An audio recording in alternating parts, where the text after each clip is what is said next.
Your new book is called Flawed. I love this because I've had to deal with this. Why perfectionism is a challenge for management. I was the one that was told, calm your perfectionist self down, buddy. You're costing us cash flow. Yeah, I mean, it's a common message people receive, and it's a bit perplexing, right? Because you think the more work you put in, the better, right?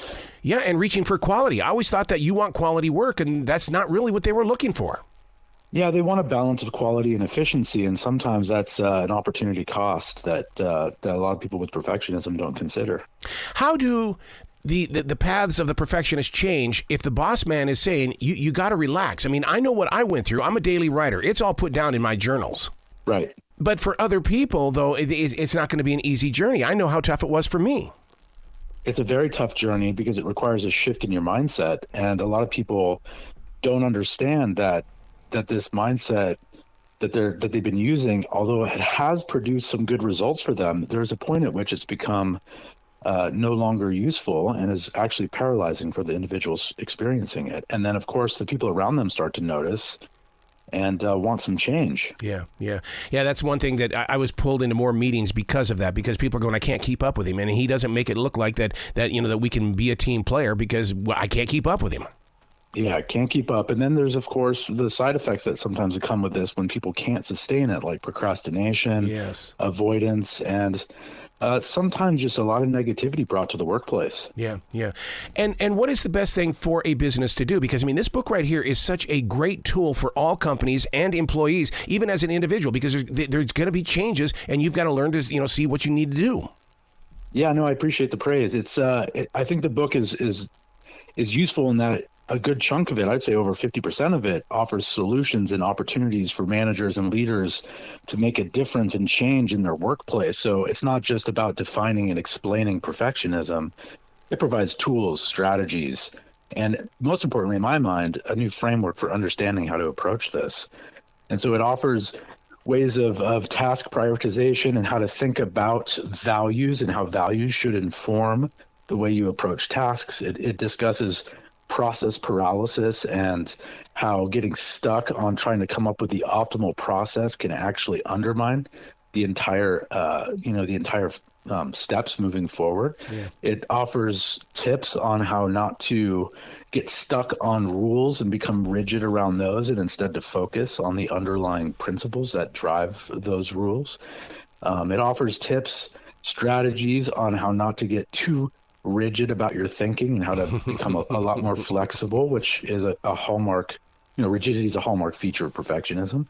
And I think the last couple of chapters really offer some rich data and information on how to make sure that perfectionism doesn't create a toxic workplace culture, because it really can, especially when the perfectionism radiates out from the individual and then creates these expectations of other people. It could really come across as self-righteous. When it comes to a perfectionist, doesn't time discipline have to play a big part in that? You allow yourself only so much time. That's it. Get the job done and be out of here at a certain time. Right. It's about limiting those safety behaviors, is what I call them in the book, and setting time limits, making sure that you're not repeating behaviors to check and fix and seek reassurance from other people. That's me. Those behaviors are all things we all do. It's natural, but it becomes excessive. It becomes compulsive and strong and over the top. And when that starts to happen and it starts to affect yourself and the people around you, that's when you need to start cutting it down or working with individuals who are experiencing this so that they can cut it down. And that is, I think, critical for workplace health. I think the wake-up call for me was every time I would do a break on the radio, I would turn to somebody in the studio and go, how was that? And they go, what? Why do you keep asking me that? How was that? How was that? Because you're a perfectionist. And exactly. And you've got to have a wake-up call in order to start making those changes. Exactly. And that what you're doing there is reassurance-seeking.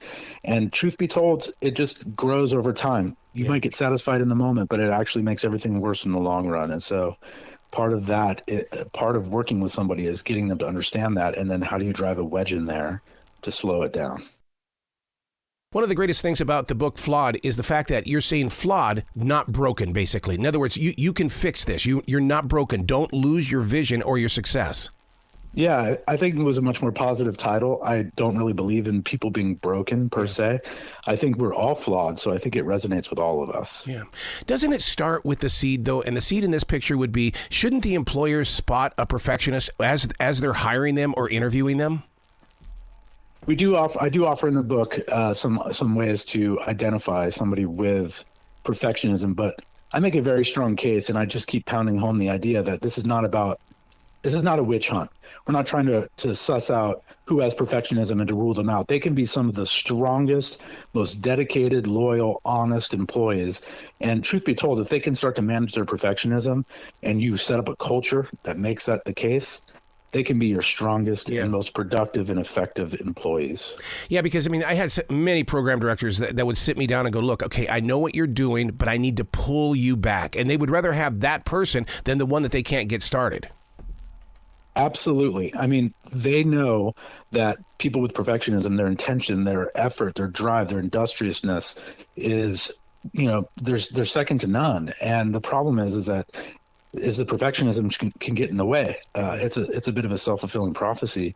And so if you can help them manage it, you can really harness the great things that come with those types of dispositions. And a perfectionist is hard to find because it's like one of the things that I've noticed in just watching people is that not all perfectionists dress beautifully. The fashion show is so different when it comes to a perfectionist.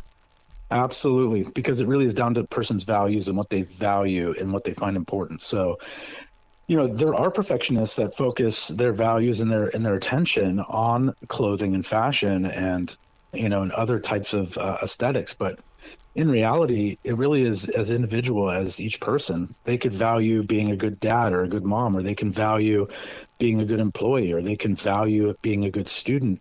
And really that can be the entirety of their world when it comes to perfectionism is their focus on that domain. Do you think one of the triggers, though, for a perfectionist is this idea that we should embrace ourselves for constant change? Absolutely. I believe that unpredictability, sitting with uncertainty, and preparing for change is probably the best mentality to take to life going forward. I think perfectionism in a lot of ways is really about this misperception of control. People believe that they can control way more than they can really control. It's a bit of a fantasy. And I think once they realize that really it's all about rolling with the punches and being able to change and sitting with uncertainty, you're giving up control. And really, in my mind, giving up control is the best way to use your control. Yeah. Multitasking to me destroyed the path. It was like, you want me to do what? Okay. All right. And then you try to be the perfectionist on every single level of those multitasks. Oh, totally unsustainable. Totally unsustainable. Yeah, wow. So what have you learned with this project? Because, I mean, life has had to have changed for everybody with the COVID lockdown and remote working. I mean, we are a different people. We are. What have I learned from this project? I mean, so much. I mean, this project was a bit of a personal journey as well as a professional journey. I mean, I think you can't be a little bit of a perfectionist and not write this book, right? Like, I think that I've learned a lot over the years, both professionally and personally, both in my academic position at the University of Chicago, as well as just a human navigating this thing we call life. And I've learned a lot of these things in my journey, and it felt like a good time to start spreading the message because I work with patients as a psychologist, I work with students as a professor, and I was seeing this everywhere. It was coming out of my ears. And, there's been a lot of research and a lot of discourse around perfectionism and achievement culture really growing.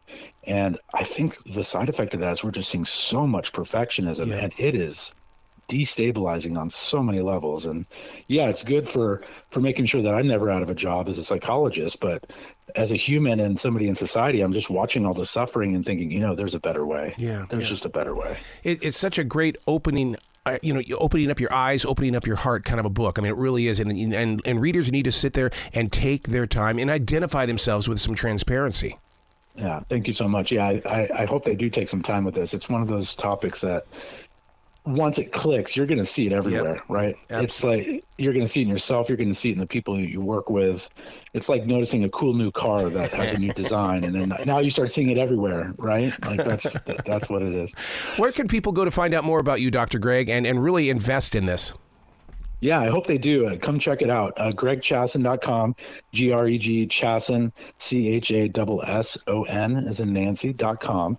And the book itself, flawedbook.com, flawedbook.com, which is a bit of a funny URL, but I think it's within the spirit of perfectionism and fighting perfectionism. Flawedbook.com.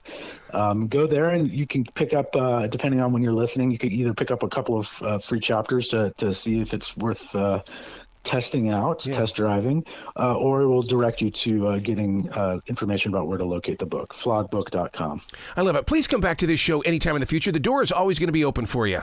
I would be delighted. Thank you so much for your time. Will you be brilliant today? Oh, thank you. I appreciate it. Thank you.